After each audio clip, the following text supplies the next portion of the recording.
wardegdega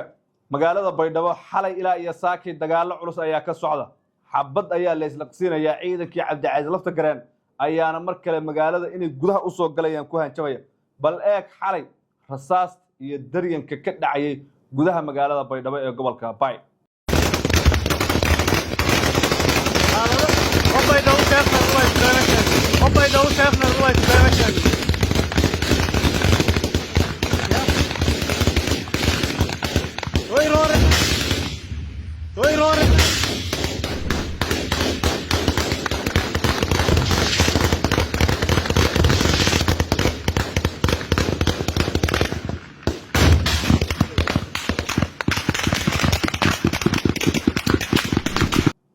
maaha markii ugu horeysay labaad ama saddexaad toddobaadii ugu dambeeyay oo dhan ciidanka lafta gareen waxay xoog soo saarayeen gudaha magaalada Baydhabo iyagoo diiradda saarayay inay xukunka xoog kula wareegaan ayna ka tuuraan ninka ay ku sheegeen macaangaga oo Cabdicasiis lafta gareen haddaba maxaa socda waxaan ku hayaa xog iyo macluumaad dheeriya oo la xiriira magaalada Baydhabo oo mar kala gashay jawi cabsi iyo qalqal iyadoo shacabka xalay aanay hurdo ladin sida aan xogta ku helayno sideebay wax u socdaan waxaan ku soo gudbin doonaa wararkii ugu dambeeyay aadan madoobe waxa loo cabsi qaba mar kale in xukunka laga farmaroojiyo xasan sheekh ayaa markii hore kursiga awood ku geeyay baa la yiri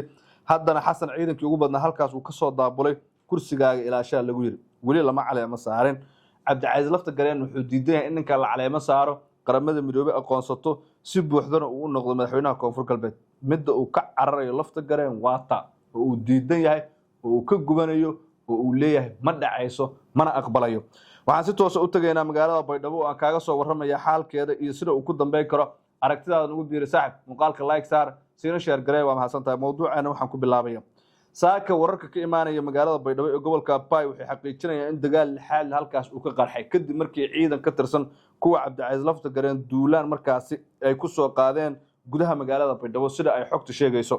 toddobaadii ugu dambeeyay oo dhan magaaladaasi xaalad waxay ku jirtay hubanti la'aan iyadoo oo markaasi ciidanka Cabdicasiis lafta gareen ay mar walba xoog soo saarayeen gudaha magaalada Baydhabo tira madaafiic ay aroor hore ku soo garaacaan baa la yiri oo ay u adeegsanayaan ama ay ku khalqal gelinayaan ciidanka dawladda iyo kuwa taabacsan aadan madoobe waxaa la sheegay in hoobiyaal iyo tira madaafiic duleedka magaalada ay ka soo ganaan iyaga oo rabo in magaalada gudaha ay u soo galaan ciidan infantry oo lugeynaya ayaa gudaha magaalada soo gala baa la yiri subax hore kuwaas oo qalqal galiya amniga iyada oo ay ridayaan rasaas Cabdicasiis lafta gareen oo dhawaan afayeenkiisa uu warbaahinta ka soo muuqday wuxuu si cad u sheegay inay doonayaan in mar kale ay dib ula wareegaan magaalada Baydhabo kadibna si buuxda ay u qabsadaan maamulkana gacan ku hayntii hore ay ku soo celiyaan aadan madoobe isaguna itaal badan ayuu isbirayaa dawladii halkaas xoog ku geysay ee madaxweyne xashi maxamuud majraa u hayay ayaa mar kale garab siinaysa iyada oo lafta gareen Baydhabo dib ugu laabanayo aadan madoobana yaab iyo ama kaag uu markaas soo wajahayo ciidan aad u badan ayaa markaasi magaalada soo buux dhaafiyay habeenadii ugu dambeeyay waxaana la diiwaan geliyay dhaca kufsi iyo boob iyo sidoo kale moobilada ayaa aad loo dhacay baa la yiri ma ciidanka lafta gareena ma kuwa kala ilaa ay hadda lama xaqiijin karo Baydhabo xaaladeedu way kacsan tahay tan iyo bishii March ee sanadkan markii Cabdicasiis lafta gareen laga takhalusay oo halka looga adkaaday aadan madoobana waxaa la leeyahay maba ahani halkaas xukumi karo beelaha ugu badan ama ugu tunka weyn ee deegaanada koonfur galbeed oo digil iyo mirifle la yiraahdo ayaa si diirda ama si markaas adag u diidan xitaa jufadiis way diidan tahay baa la yiri aadan madoobe mana laha hab hogaamineed xitaa qabka iyo ku dhacda iyo awoodda lafta gareen uu isticmaalay iyo kuraajadii uu ku dagaalamayay iyo in uu diidi karo waxyaabaha qaar waxna kula shaqeyn karo dawladda ma laha la yiri waa nin yeesmaana shaqaalaha waa xasan sheekh qadiyada raxweyn iyo digil iyo mirifle guud ahaan iyo reer koonfur galbeedba aan matali karin isla markaana loo arkay nin daciifa ayaa la leeyahay haddaba aadan madoobe halkaas ma sii haysan karaa lafta gareen gudaha ma soo gali doonaa maxaa ka dhici doona koonfur galbeed aragtidaada ugu biiri muuqaalka like saar siina share garee waa mahadsantahay saaxiib muuqaalkan ila daawo xasan sheekh in gacmaha laga jeebay waa dimbile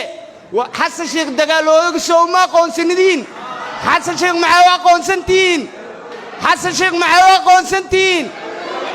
حسن شيخ معاه قونسنتين دقالوغي dhiigyacaba oo inuu dadka laaya rabo sababtoo qataro ku jira ilaa hadda wadanka annaga ma xaqiijin karno maalinka ee xamar banaanbax nabadoon oo ka dhaco ee wadankaana doorasho ka dhacay inaad taas maanka ku haysiin waaye sababtoo ninkan hadda idoo la banaanbixi rabo oo dadka ku weeraray waa qodob na hor yaal waa su'aal na hor taal jawaabteeda inaan helnaa u baahannahay caalamka maanta wadankeena faraha kula jiro caalamkiina dhaxdhaxaadiyahay waa ayaan daran nagu dhacday nin bulshada rayidka ka yimaaday inuu maanta dadka weeraro oo qori wax ku raadiyo oo dalkan saar raba ka yeelaa yiraan wax la fiirsan karma aniga inta tabarteeda waa ka dhiidhinaa waxa aqbali doonana ma ahan dalkan annaga iska leh madaxweynaha wuxuu meesha ku joogi karaa sharci dadka waxa kala celiyay sharciga hadii la waayo dadka ma kala cishoomayo waxa kala reebaa waa sharciga wax kala xadiyay maanta sharci ma jiro maandeed ma jiro madaxweynaha muddo dhaaf oo 42 cisho filada dhax fadhaa wuxuu ku fadhiyay lama yaqaano wili ciidankii faraha kula jira hadda dhaqan oo wuxuu soo kordhiyay kuwii noolaayo adduunka saarnaayo darajo sii waa wuxuu leeyahay igaar dhinteen oo asiga riski giliyo oo baydhabo ku laayo wuxuu leeyahay darajo siina war qof dhinta darajo maxay u tartaa aan aswarsanay kuwii noolaayo darajo ka waay madaxweynaha qaranka soo maamulay ninkii darajo waay yoo darajo ilaahay ku dhaarshay cidoo darajo ma jirto beenaala waa xasan sheekh 4 sano beenuu sheegay hadda oo sharciyad haysan been ma ka dhageysanaynaa waxaan u baahannahay oo adduunka aan cod dheer ku gaarsiinaynaa xasan sheekh in gacmaha laga jeebay waa dimbile xasan sheekh dagaalooga soo ma aqoonsanidin xasan sheekh maxay aqoonsantiin xasan sheekh maxay aqoonsantiin dagaalooga dhiigyacaba oo inuu dadka laaya rabo wassalaamu calaykum waraxmatullaahi wabarakaatuh